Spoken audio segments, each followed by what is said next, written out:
Good morning mga idol. Sama na sa biyahe ni Papa Dogs.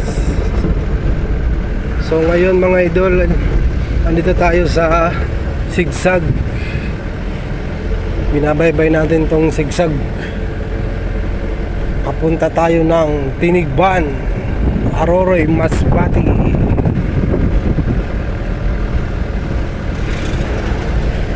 So ayun lang mga idol. So medyo maganda ang sikat ng panahon ngayon mga idol.